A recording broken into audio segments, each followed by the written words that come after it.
Hello everyone, welcome to Study and Stuff, and today we are starting Geography Class 7 Chapter 5 Water. This is part 1 of this chapter. This is presented by me Harpreet Singh. तो चलिए शुरू करते हैं. इस part में हम जो topics cover करने वाले हैं वो है water cycle, salinity of ocean water, why ocean water is salty, distribution of water bodies, major oceans and importance of oceans. हम लोगों को पता है the most unique feature of our planet is water. देखो हमारे प्लैनेट का सबसे unique feature यही है कि इस प्लैनेट पे वाटर मौजूद है. अभी तक की जितनी भी हम लोगों ने स्टडी की है उससे हमें ये पता चला है कि सोलर सिस्टम के और किसी भी प्लैनेट पर वाटर नहीं है. कुछ बहुत दूर के प्लैनेट्स पे आइस है लेकिन वो एक्सेसिबल नहीं है. लिक्विड वाटर किसी भी दूसरे प्लैनेट पे नहीं मिलता है और इसके कारण वहां पे लाइफ सस्टेन नहीं कर सकती है. It covers about 71% of the surface of earth and only the remaining 29% part is land.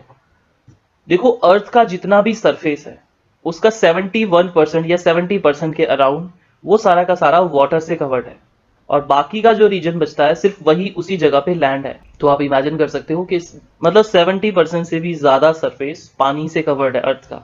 Due to abundance of water our planet is called as watery planet as well as a blue planet. अब देखो ये हम पिछली classes में भी पढ़ चुके हैं. ठीक है, अब क्योंकि हमारी प्लैनेट पे बहुत सारा पानी मौजूद है और अगर आप स्पेस से देखते हैं तो इसका कलर ब्लू नजर आता है, ब्लूइश कलर नजर आता है, इसीलिए इसे हम ब्लू प्लैनेट भी कहते हैं. और क्योंकि इस प्लैनेट पे वाटर है, यही इसकी खासियत है, तो इसे वाटरी प्लैनेट भी कहते हैं. अब देखो the watery part of earth is hydrosphere. Hydrosphere हम काफी अच्छे से डिटेल में 6th क्लास में पढ़ चुके हैं. अगर आपको और ज्यादा डिटेल में पढ़ना होगा तो मैं ऊपर यहाँ पे आई बटन में या फिर नीचे डिस्क्रिप्शन में आपको 6th क्लास का वो चैप्टर डाल दूंगा जिसमें काफी डीपली इस टॉपिक को कवर किया गया है. तो आपके बहुत सारी चीजें तो वहीं से क्लियर हो जाएंगी. ठीक है, the watery part of earth is hydrosphere which includes oceans, seas, rivers, lakes, ponds and also underground water. और इसके अलावा ice sheets in the polar region and high mountains. देखो माउंटेन्स के ऊपर या फिर पोलर रीजन में हम देखते हैं ना कि पूरा का पूरा लैंड या फिर जो माउंटेन्स हैं वो पूरे के पूरे आइस से कवर्ड रहते हैं. और वो आइस ऐसी आइस नहीं है कि गर्मियों में पिघल गई, वो पूरे साल थिक आइस से कवर रहते हैं. कई कई मीटर मोटी आइस की शीट्स बिछी होती हैं उसके ऊपर, तो उसको आप आइस शीट्स बोलते हो, आइस कैप्स भी बोलते हो. As well as water vapours present in the atmosphere. तो देखो एटमॉस्फेयर में जो वाटर वेपर प्रेजेंट है वो भी तो वाटर ही है. और ये सारा का सारा आप देखो कितना सारा वाटर है ओशंस में, सीज में, रिवर्स में, लेक्स में, पॉन्ड्स में, छोटे छोटे, यहाँ तक कि हमारे घर में जो वाटर है ना वो भी सब हाइड्रोस्फेयर का पार्ट है. उसके अलावा अंडरग्राउंड वाटर है, पोलर रीजन में आइस शीट्स आइस की फॉर्म में है और एटमॉस्फेयर में ये सारा का सारा वाटर है. देखो कितना सारा वाटर नहीं है अर्थ पे, बहुत सारा वाटर है. देखो यहां से हमें पता चलता है कि अर्थ पे कितना सारा वाटर है, बहुत ही ज्यादा वाटर है अर्थ पे. ठीक है, लेकिन अब इंपॉर्टेंट पॉइंट क्या है, पानी तो बहुत है हमारे प्लैनेट पे, लेकिन अब यहाँ पे आप चार्ट में देख सकते हो ओशंस में कितना वाटर है, 97.5%. या फिर आप कह सकते हो कि ये जो 97.5% है दिस इज सॉल्टी वाटर, खारा पानी है ये. ठीक है, समुद्र के किनारे जो लोग रहते होंगे उन्होंने या फिर आपने समुद्र विजिट किया होगा तो आप देखना कि ये पानी पीने लायक नहीं होता, खारा पानी है ये. ठीक है, बहुत ही नमकीन होता है, तो इसको आप यूज नहीं कर सकते. ठीक है, इतना सारा वाटर है लेकिन ये सारा आप यूज नहीं कर सकते हो.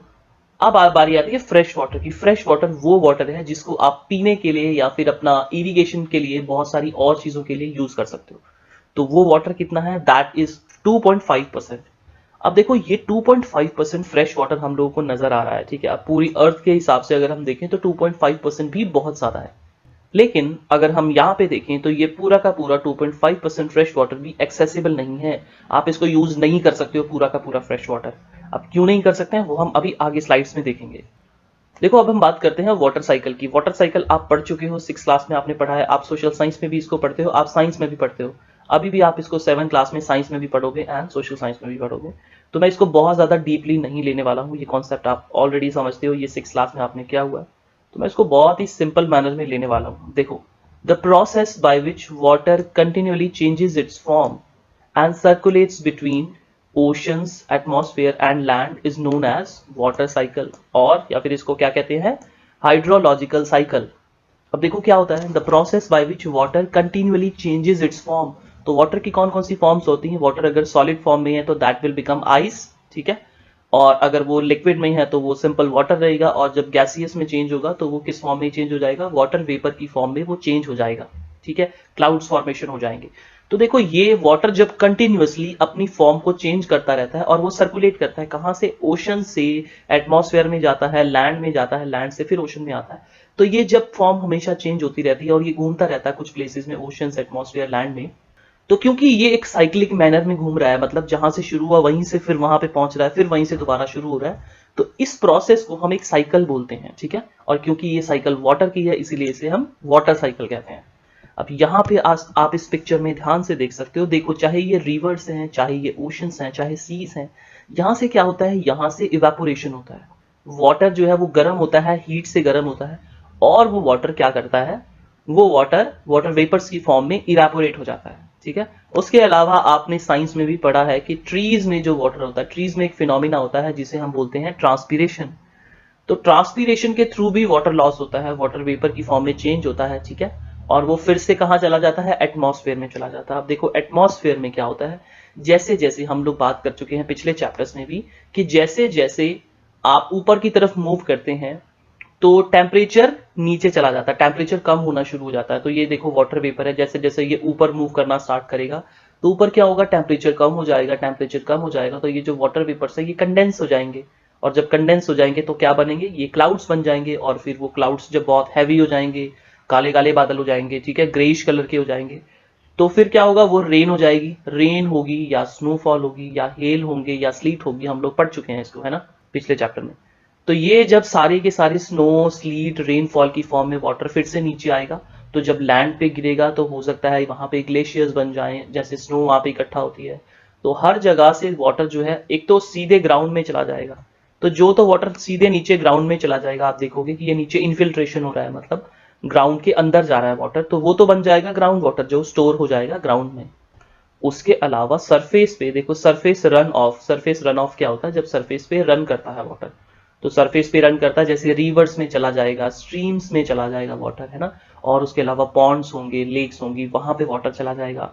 और इन रिवर्स के थ्रू फिर क्या होगा, फिर इन रिवर्स के थ्रू वो वाटर फिर से ओशंस में चला जाएगा, ठीक है, और ओशन से फिर रिवर से इवेपोरेशन स्टार्ट होगा। आप समझ सकते हैं ये फिर से साइकिल दोबारा से स्टार्ट होगी। तो ये ऐसे ही प्रोसेस चलता रहेगा, कंटिन्यूअसली ये प्रोसेस चल रहा है। किस चीज का प्रोसेस है ये, the process by which water continuously changes its form and circulates between oceans, atmosphere and land is known as water cycle और हाइड्रोलॉजिकल साइकिल। ये वाले सारे पॉइंट्स भी पढ़ चुके हैं। द सेम प्रोसेस जो मैंने आपको समझाया है वो सारा यहाँ पे इस जगह पे लिखा हुआ है, ठीक है। तो आप इसको वीडियो को पॉज करके आप ये सारे प्रोसेस को पढ़ सकते हैं जो मैंने अभी आपको प्रोसेस समझाया है। दिस इज सेम प्रोसेस, उसके सारे स्टेप्स लिखे हुए हैं। देखो अब हम बात करते हैं डिस्ट्रीब्यूशन ऑफ वाटर बॉडीज की। तो देखो हम अभी अभी बात कर चुके हैं कि 97.5% वाटर जो है वो ओशंस में है and fresh water is only 2.5%। तो अब हम देखते हैं कि ये 2.5% भी हम यूज कर सकते हैं या नहीं कर सकते हैं। We all know that 3/4 of the Earth's surface is covered by water। अभी हमने देखा कि 70% से ज्यादा जो सरफेस है, मतलब ऑलमोस्ट 3/4 सरफेस कह सकते हो आप अर्थ का, so this is covered by water, है ना, ये सारा का सारा पानी से घिरा हुआ है, पानी से भरा हुआ है, ठीक है। If there is more water then land on this earth, अब ये मेन क्वेश्चन जो हमारे सामने आ जाता है, देखो, why do so many countries face water scarcity. अब देखो अगर इतना सारा वाटर है कि ये 3/4 सरफेस जो है वो सारा का सारा वाटर से कवर्ड है, तो फिर ऐसा क्या है कि बहुत सारी कंट्रीज हैं, बहुत सारे लोग हैं जो वाटर स्कार्सिटी फेस कर रहे हैं, मतलब पानी की कमी, वाटर की स्कार्सिटी से वो जूझ रहे हैं। तो ऐसी क्या रीजंस हैं इन सब के पीछे, तो यही रीजन है जो हम आगे आपको पढ़ेंगे। मैं आपको दिखाता हूं कि ये फ्रेश वाटर है, इतना सारा वाटर है, फिर भी हम इसको क्यों नहीं यूटिलाइज कर सकते हैं, तो ये हम आगे देखते हैं। Is all the water on earth available to us, क्या सारा का सारा जो अर्थ पे वाटर है, क्या वो सारा का सारा वाटर हमारे लिए अवेलेबल है, ठीक है। अभी जो आगे टेबल आएगा मैं आपको दिखाता हूं इसमें। देखो इससे पहले कि मैं आपको चार्ट में दिखाऊं, मैं आपको थोड़ा सा क्लियर करना चाहता हूं, ठीक है। अब देखो हमने अभी भी पढ़ा है कि 97.5% of the total earth's water is found in seas में, ओशंस में मिलता है। However this water is saline and not fit for human consumption. Saline का मतलब क्या है कि दिस वाटर इज सॉल्टी, ये नमकीन पानी है, बहुत सारा नमक इसमें मिला हुआ है, और इतना सारा सॉल्ट वाला वाटर अगर आप इसको यूज करते हो, आप इसको पी लेते हो, तो क्या होगा, नंबर वन, आपकी जो थर्स्ट है वो क्विंच नहीं होगी, आपकी जो प्यास है वो नहीं बुझेगी, ठीक है। आपको बार बार प्यास लगती रहेगी, ऊपर से आपका गले से लेकर आपके पूरे अंदर ऑर्गन्स तक, यहाँ तक कि आपकी किडनीज जो कि पानी को फिल्टर करती हैं हमारी बॉडी में, वो सब खराब हो जाएंगे, पूरे के पूरे ऑर्गन्स खराब हो जाएंगे, क्योंकि एक्सेसिव अमाउंट में सॉल्ट आपकी बॉडी में चला जाएगा। तो इतना ज्यादा सॉल्ट हमारे लिए कंजम्पशन के लिए सही नहीं है। तो इसीलिए सलाइन वाटर हम यूज नहीं कर सकते। देखो सलाइन वाटर हम पी नहीं सकते, लेकिन अब आपके माइंड में आएगा कि सलाइन वाटर अगर हम पी नहीं सकते तो कोई बात नहीं, तो हम उसको क्रॉप्स के लिए यूज कर लेते हैं, है ना। या फिर जैसे खेतों में आप पानी डाल रहे हो तो क्रॉप्स के लिए, इरिगेशन के लिए हम यूज कर लेते हैं। लेकिन क्या हम यूज कर सकते हैं? हम नहीं कर सकते, क्योंकि अगर हमने ये सॉल्टी वाटर खेतों में डाला तो क्या होगा, क्रॉप्स तो खराब हो ही जाएंगी, उसके अलावा जो सॉइल है उसकी फर्टिलिटी भी डिक्रीज हो जाएगी, यहां तक कि पूरा का पूरा बंजर बन जाएगा, पूरी सॉइल खराब हो जाएगी, वहां पे फिर कुछ भी नहीं लगेगा। तो मींस कि वाटर को हम यूज भी नहीं कर सकते हैं और दूसरी चीजों के लिए, है ना। अब देखो fresh water is only 3%, around 3%, हमने देखा ना 2.5% था, तो 3% अगर है। अब देखो हम उसको भी पूरा क्यों नहीं यूज कर सकते हैं, because out of this 2% of the total water is in frozen form in ice caps and glaciers. जो हमने आइस शीट्स की, आइस कैप्स की बात की थी, या फिर ग्लेशियर्स होते हैं जो, ठीक है, बहुत हाई माउंटेन्स में, पोलर रीजन्स में ग्लेशियर्स होते हैं, तो ये इस फॉर्म में है, फ्रोजन फॉर्म में है। तो क्या आप पोलर रीजन में जाके या फिर क्या आप माउंटेन्स में जाके वहां से ग्लेशियर्स के बड़े बड़े आइस के पीसेस तोड़ के लाके अपने घर में और उसको फिर पिघला के, क्या आप ऐसे वाटर को यूटिलाइज कर सकते हो? Is it possible? This is not possible, ठीक है। तो ऐसे आप पॉसिबल नहीं है कि आप ऐसे करके इस वाटर को यूटिलाइज करो, ठीक है। और ये जो ग्लेशियर्स हैं ये धीरे धीरे अपने आप अपनी स्पीड से मेल्ट होते हैं और ये रिवर्स को वाटर सप्लाई करते ही हैं। तो हाँ, हम रिवर्स के वाटर को यूटिलाइज कर सकते हैं, लेकिन रिवर्स में भी हम लोग कितना पॉल्यूशन क्रिएट करते हैं, है ना। अब देखो बाकी का जो 1% बचता है, only 1% of the earth water is available, easily available and fit for human consumption. तो देखो हमने बात की थी 100% से हम शुरू हुए थे, पहले ही हमने देखा कि ये 97% या फिर 97.5% वाटर ओशंस में है और वो सलाइन है, बिल्कुल खारा पानी है, उसको आप यूटिलाइज नहीं कर सकते हो, ठीक है। अब बाकी जो बचता है ये आपका 3% फ्रेश वाटर, उसमें से भी 2% आप यूटिलाइज नहीं कर सकते हो। अब आगे हम बात करेंगे कि ये जो 1% है, इस 1% को आप कहां से यूटिलाइज कर सकते हो, ठीक है। This water is found in surface water in lakes, rivers, streams and as well as ground water, और उसके अलावा water vapour in the atmosphere. तो ये जो 1% की बात कर रहे हैं ना हम, अभी हम सिर्फ लास्ट 1% की बात कर रहे हैं।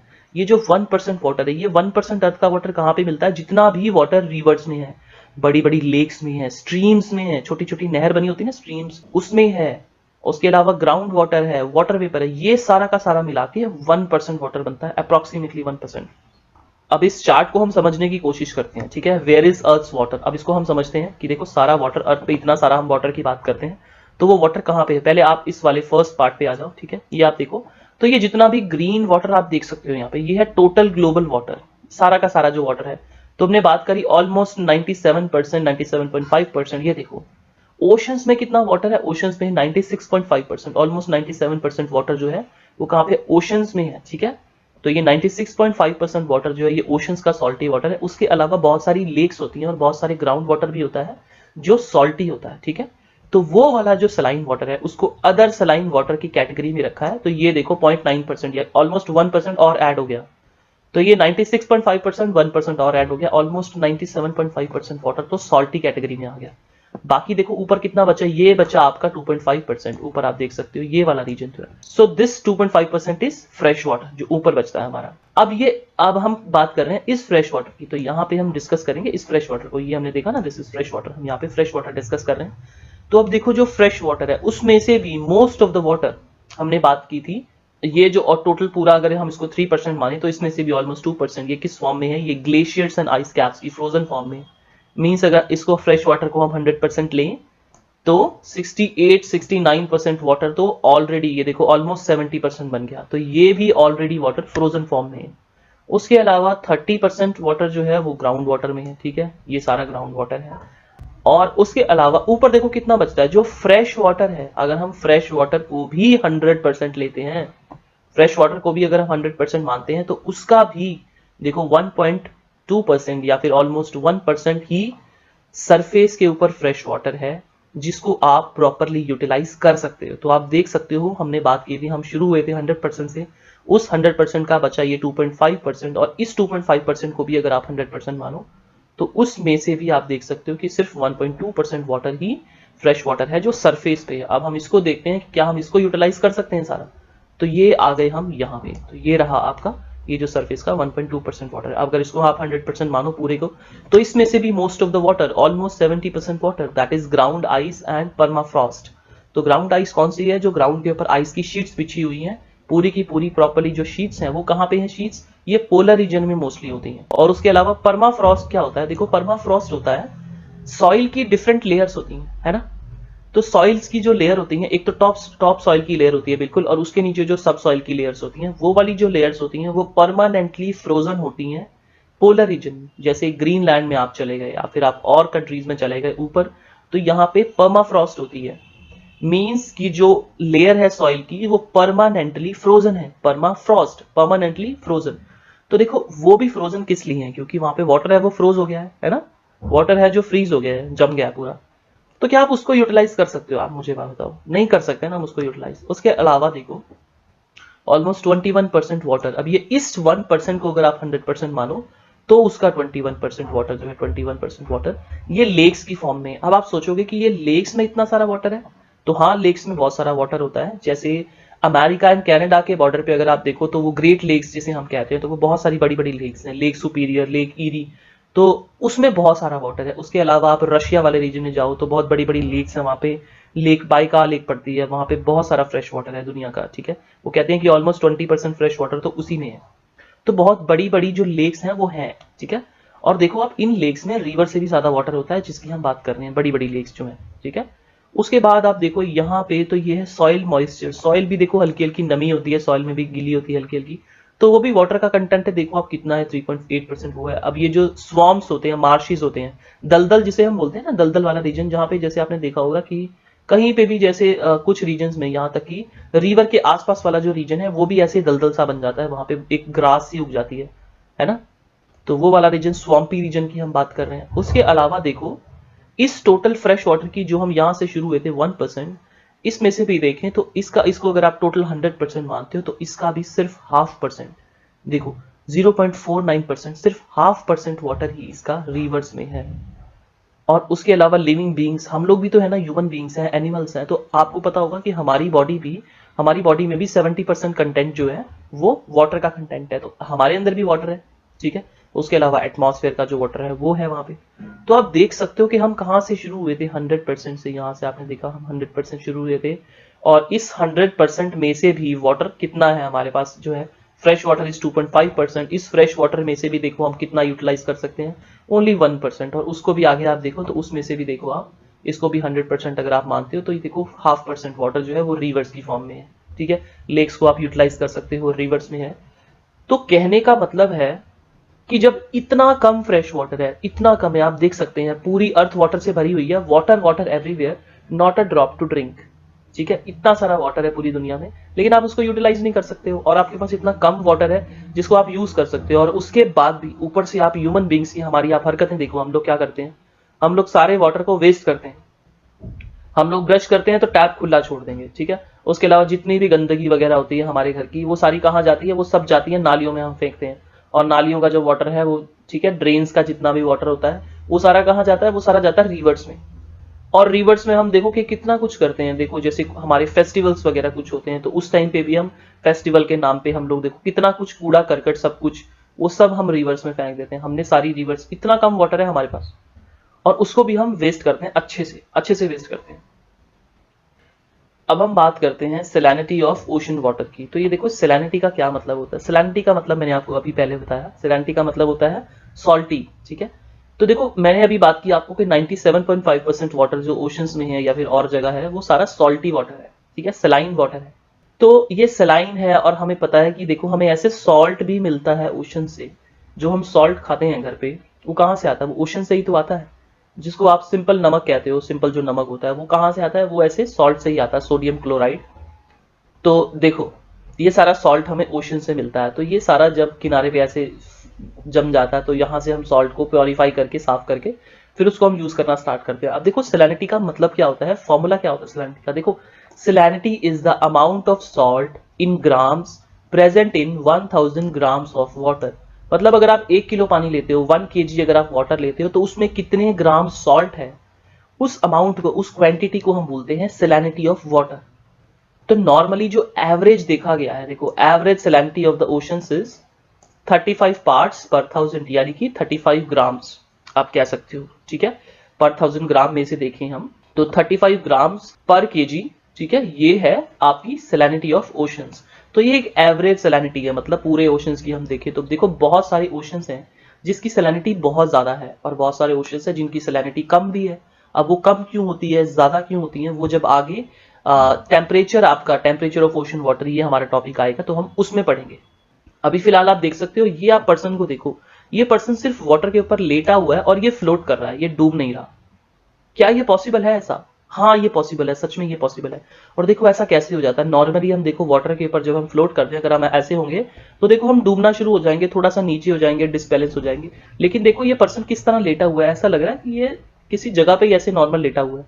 और देखो ये पानी के ऊपर लेटा हुआ है, लोग ऐसे लेट के न्यूज़पेपर तक पढ़ सकते हैं। और ये कहाँ की फोटो है, ये डेड सी की फोटो है जो इजराइल कंट्री में है। अभी हम यहाँ पे देखते हैं, ये देखो Dead Sea in Israel has salinity of 340 grams per litre of water. तो देखो ये पर केजी ऑफ वाटर आना चाहिए यहाँ पे। तो देखो 340 ग्राम्स पर केजी ऑफ वाटर जो है, इतनी ज्यादा सैलिनिटी है। हमने बात की थी एवरेज कितना होगा, 35 ग्राम होगा पर केजी में सॉल्ट। मतलब 1 केजी आप वाटर लेते हो ओशन का तो उसमें 35 ग्राम सॉल्ट होगा। ये हम एवरेज बात कर रहे हैं पूरी दुनिया का। लेकिन डेड सी जो है इजराइल में, यहाँ पे आप देखो तो अगर 1 केजी आप वाटर लोगे तो उसमें से 340 ग्राम्स तो सॉल्ट निकलेगा। बहुत ज्यादा सॉल्ट है ये, ठीक है। तो ये बहुत ही ज्यादा सॉल्ट है, तो ऐसे इसकी सैलिनिटी बहुत हाई है डेड सी की। और क्योंकि इसकी सैलिनिटी बहुत हाई है इसीलिए वाटर थोड़ा सा थिक हो जाता है। तो इससे क्या होगा, इससे जो स्विमर्स हैं वो उस पर फ्लोट कर पाएंगे, इससे आप डूबोगे नहीं, ठीक है। इतनी ज्यादा जब सॉल्ट कंटेंट इंक्रीज हो जाएगा तो वाटर कैसा हो जाएगा, वाटर गाढ़ा हो जाएगा, वाटर डेंस हो जाएगा। अब जब वाटर की डेंसिटी इंक्रीज हो जाएगी तो आप आराम से इसके ऊपर फ्लोट कर सकते हो, आप डूबने नहीं वाले। तो देखो ये कितना अच्छा फिनोमिना है। तो ये देखो कितना ब्यूटीफुल नेचर का फिनोमिना है कि आप इसमें सॉल्ट का कंटेंट इंक्रीज हो गया तो आप इसमें डूब भी नहीं सकते हो। अब देखो हमने देखा कि सॉल्ट बहुत सारा वाटर में होता है, ओशन वाटर में होता है, ठीक है। और उसकी वजह से हमने डेड सी में देखा कि देखो बंदा डूब भी नहीं रहा था, तो आप फ्लोट भी कर सकते हो, इतनी अच्छी चीज भी है, ठीक है। लेकिन अब हम ये देखते हैं कि why ocean water is salty. ये ओशन वाटर सॉल्टी क्यों है, पहले तो ये बताओ, है ना। इसमें इतना सारा सॉल्ट आया तो वो कैसे आया। देखो पहली बात तो ये एक दिन में इतना सारा सॉल्ट नहीं आया, ये सॉल्ट आया, इस सॉल्ट को इतना सारा ओशन में जाने में इसको थाउजेंड्स मिलियंस ईयर्स लगे, ठीक है। 1 मिलियन कितना होता है, 10 लाख। तो देखो मिलियंस, बहुत पता नहीं कितने मिलियंस ईयर्स लगे हैं इसको, तब जाके ओशन का वाटर सॉल्टी हुआ है। अब ये कैसे हुआ, देखो the ocean water is salty due to a variety of salts dissolved in it, क्योंकि इसमें बहुत सारे तरह तरह के सॉल्ट्स डिजॉल्व्ड हैं, इसीलिए ये वाटर सॉल्टी है। अब ये सॉल्ट कौन कौन से, देखो पोटेशियम वाले सॉल्ट्स हैं इसमें, मैग्नीशियम है, कैल्शियम है, उसके अलावा सोडियम क्लोराइड तो है ही, है ना। इतनी सारी ये क्लोराइड्स हैं इसमें, potassium chloride, magnesium chloride, calcium chloride और सोडियम क्लोराइड, इतने सारे सॉल्ट हैं, तरह तरह के सॉल्ट हैं, तब जाके ये वाटर सॉल्टी है। अब ये सॉल्ट कहाँ से आया, ये सॉल्ट रिवर से आया। आप ये सुन के हैरान हो जाओगे लेकिन ये बात सच है कि ये सॉल्ट रिवर से आया। देखो reverse pass through the rocks and land and bring these minerals. ये सारे जो मिनरल्स हैं ये लैंड से आते हैं। अगर आप लोगों में से किसी ने हिमालयन रीजन विजिट किया है, यहाँ पे अगर आपने हिमाचल भी विजिट किया है, तो हिमाचल में मंडी नाम का एक डिस्ट्रिक्ट है और मंडी में बहुत बड़ी बड़ी सॉल्ट की माइंस है। वहां से ब्लैक सॉल्ट निकलता है, हिमालयन सॉल्ट निकलता है, बहुत बड़े बड़े पीसीज होते हैं उसके, जिसको आप ब्लैक सॉल्ट, सेंधा नमक जिसको आप कहते हो, ठीक है। तो ये सॉल्ट की माइंस होती हैं बहुत बड़ी बड़ी। तो ये हिमालय रीजन, इस रीजन में बहुत सारा सॉल्ट मिलता है, पूरे हिमालयन रीजन में सॉल्ट मिलता है। तो जैसे बहुत सारी रिवर्स होती हैं जो पहाड़ों से ही निकलती हैं, है ना। तो जब भी वो फ्लो करती हैं तो पता नहीं कितने मिलियन ईयर से उन लोगों ने बहुत सारा सॉल्ट अपने साथ ले गई होंगी और वो उन्होंने रिवर्स में मिक्स किया होगा। उसके अलावा फिर बार बार रिवर में इवेपोरेशन होता है और उसके अलावा सॉल्ट नीचे रह जाता है, तो उससे भी सॉल्ट का कंटेंट इंक्रीज होता है। उसके अलावा हमने देखा है कि ग्राउंड वाटर में भी बहुत सारे मिनरल्स होते हैं, आप देख सकते हैं ग्राउंड वाटर में बहुत सारे मिनरल्स होते हैं, ठीक है। तो ये सारे इतने सारे मिनरल्स, उसके अलावा माउंटेन से मिनरल्स, अलग अलग लैंड पे डिफरेंट डिफरेंट सॉइल में जो मिनरल्स होते हैं, वो सारे जब मिनरल्स, इतने सारे सॉल्ट्स, इतने मिलियंस ऑफ ईयर्स से जब वो ओशंस में जा रहे हैं तो ओशन वाटर सॉल्टी क्यों नहीं होगा भाई। तो इसीलिए ओशन वाटर बहुत ज्यादा सॉल्टी है। अब देखो there is a difference in salinity in different parts of the ocean. तो ओशंस के डिफरेंट पार्ट्स में सैलिनिटी कम या ज्यादा हो सकती है। अब ये कैसे होती है हम देखते हैं। देखो salinity is increased by evaporation. अभी मैंने आपको बताया सैलिनिटी इंक्रीज होती है इवेपोरेशन से। कैसे होती है, देखो because salts are left behind and pure water evaporate. तो देखो सॉल्ट तो इवेपोरेट नहीं हो सकता, है ना, वाटर इवेपोरेट हो जाता है, प्योर वाटर इवेपोरेट हो जाता है। तो जब जब प्योर वाटर इवेपोरेट हो जाएगा सॉल्ट पीछे बच जाएगा, ठीक है। फिर इवेपोरेट होगा तो प्योर वाटर इवेपोरेट होगा, सॉल्ट बच जाएगा। तो इस तरह से बार बार होता है, इसीलिए सॉल्ट का कंटेंट इंक्रीज भी हो गया है ओशन वाटर में। अब देखो, due to active evaporation under clear sky oceans of tropics have very high salinity. तो ट्रॉपिक्स क्या होते हैं हम देख चुके हैं, मैंने आपको पहले भी बताया है, जब आपने हीट जोन्स वाला हमने टॉपिक किया है, पिछले चैप्टर में भी हमने किया है। तो हमने उसमें देखा है कि जो ट्रॉपिक ऑफ कैंसर और ट्रॉपिक ऑफ कैप्रिकॉर्न के बीच में जो रीजन है उसे ट्रॉपिकल रीजन कहेंगे। तो क्योंकि वहां पे क्लियर स्काई होता है, ठीक है, और वहां पे हीट बहुत ज्यादा पड़ती है, हीट इतनी ज्यादा पड़ती है तो उससे क्या होगा, ये बहुत ज्यादा इवेपोरेशन होगा, और इसीलिए जो ट्रॉपिक्स में वाटर है वहां पे सैलिनिटी काफी हाई है, ठीक है, उस रीजन में सैलिनिटी हाई है। लेकिन वो पार्ट, अब देखो, in parts where rivers add fresh water to oceans the salinity is comparatively low. लेकिन वो वाले रीजन जहां पे रिवर्स फ्रेश वाटर ऐड करती हैं ओशंस में, सीज में फ्रेश वाटर ऐड करती हैं, वो वाला जो रीजन है वो कंपैरेटिवली अगर आप देखें, कंपैरिजन करें उसका, तो वहां पे सैलिनिटी कम हो जाती है। ऑब्वियसली फ्रेश वाटर जब उसमें कंटिन्यूअसली ऐड कर रहे हो तो उसकी सैलिनिटी कम हो जाएगी, ठीक है, तो वहां पे सैलिनिटी कम हो जाती है। और इन जनरल अगर हम देखें, salinity decreases towards the equator. तो देखो, ट्रॉपिकल रीजन की हम बात कर रहे हैं, ट्रॉपिक ऑफ कैंसर से लेकर ट्रॉपिक ऑफ कैप्रिकॉर्न तक ये रीजन है ट्रॉपिकल रीजन, लेकिन बीच में आता है इक्वेटर इसके। तो ट्रॉपिकल रीजन में हम लोग बात कर रहे हैं अभी कि यहाँ पे सैलिनिटी हाई होती है, लेकिन जैसे जैसे जैसे ट्रॉपिक ऑफ कैंसर से लेके आप इक्वेटर की तरफ मूव करना शुरू करोगे तो क्या होगा, इक्वेटर तक जब आप पहुंचोगे तो इक्वेटर पे सैलिनिटी एक्चुअली में डिक्रीज हो जाएगी। अब वहां पे डिक्रीज क्यों होती है, क्योंकि वहां पे हैवी रेनफॉल होती है। हमने देखा ना 4 o'clock शार्स होते हैं वहां पे, तो वहां पे इवेपोरेशन बहुत ज्यादा होता है, लेकिन फिर बारिश भी तो रोज होती है ना, तो डेली डेली अगर इवेपोरेशन होता है तो डेली के डेली फ्रेश वाटर भी तो ऐड होता है, इसीलिए वहां पे सैलिनिटी डिक्रीज हो जाती है। और इन पोलर रीजन जो होते हैं वहां पे क्या होता है, वहां पे भी सैलिनिटी कम होती है। Salinity is reduced due to lack of evaporation. एक तो इवेपोरेशन कम होता है, वहां पे ठंड बहुत है और वहां पे इतनी ज्यादा सनलाइट भी नहीं पहुंचती है ना, सोलर इंसुलेशन नहीं पहुंचता वहां पे, तो इसीलिए इवेपोरेशन भी कम होती है। और उसके अलावा addition of water due to melting of ice, और क्योंकि वो ग्लेशियर्स हैं, आइस हैं, वो धीरे धीरे मेल्ट कर रहे हैं, तो again they are adding fresh water to the ocean. तो जब वो फ्रेश वाटर ओशंस में ऐड कर रहे हैं तो बताओ सैलिनिटी डिक्रीज होगी या इंक्रीज होगी, सैलिनिटी डिक्रीज होगी। तो आई होप आपको ये सैलिनिटी वाला टॉपिक समझ में आया होगा, इस वीडियो को आप बार बार देखें। और देखो, एक चीज मैं आपको क्लियर कहना चाहता हूं, ये वीडियो सिर्फ 7 क्लास के लिए नहीं है। अगर आप अपनी 7 क्लास की एनसीईआरटी में आप देखो तो आपकी एनसीईआरटी बुक में ये टॉपिक नहीं मिलता है, ठीक है, ओशन वाटर सॉल्टी क्यों होता है, ये टॉपिक उसमें है ही नहीं। ये मैंने एक्स्ट्रा टॉपिक्स में ऐड किया। मैं ये टॉपिक्स क्यों ऐड करता हूँ, अलग से मैं हर टॉपिक आपको क्यों डिटेल में बताने की कोशिश करता हूँ, क्योंकि ये वीडियोस सिर्फ स्कूल के बच्चों के लिए नहीं है। ये वीडियोस जो बड़ी क्लासेस, जो आप हायर क्लासेस की तैयारी कर रहे हो तो उनके लिए भी हैं, प्लस जो कॉम्पिटिटिव एग्जाम्स की तैयारी कर रहे हैं, आप अपने स्कूल के बाद, कॉलेज के बाद आप हायर एग्जाम्स की तैयारी करते हो, जैसे आप सिविल सर्विसेज वगैरह की तैयारी करते हो, तो जो बच्चे सिविल सर्विसेज की तैयारी कर रहे हैं, जैसे आप आईएएस आईपीएस ऑफिसर बनने की तैयारी कर रहे हो, ठीक है, आप यूपीएससी के पेपर देने हैं आपको, या फिर आप किसी को स्टेट पीसीएस की तैयारी करनी है, तो उन बच्चों के लिए ये सारी वीडियोस हैं, ये उनके सिलेबस का पार्ट है। तो ये सारी टॉपिक मैं उनके लिए बनाता हूँ, ठीक है, उनके लिए भी है और स्कूल के स्टूडेंट्स के लिए भी है। तो अगर आप इन टॉपिक को अच्छे से, आप स्कूल के स्टूडेंट हो, आप इनको भी अच्छे से पढ़ लेते हो, तो आपको ये कॉम्पिटेटिव एग्जाम्स में ये चीजें काम आ जाएंगी। नाउ मेजर ओशंस की हम बात करते हैं। देखो, मेजर ओशंस आप लोग 6 क्लास में भी पढ़ चुके हो, मैं आपको सारे ओशंस बता चुका हूं।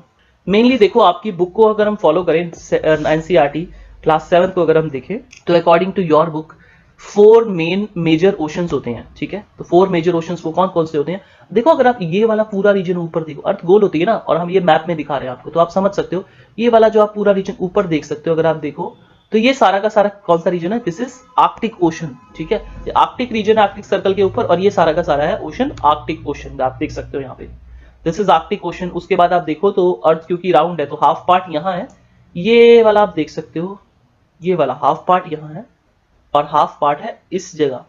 So this is Pacific ocean, आप यहाँ पे देख सकते हो। अब क्योंकि ये कंट्रीज के साथ है, इक्वेटर के ऊपर वाले रीजन को नॉर्थ पैसिफिक इन्होंने बोल दिया, साउथ पैसिफिक, चलो ये तो इन्होंने ऐसे करके डिवाइड कर दिया, लेकिन ये है आपका पैसिफिक ओशन, इतना बड़ा ओशन ये है।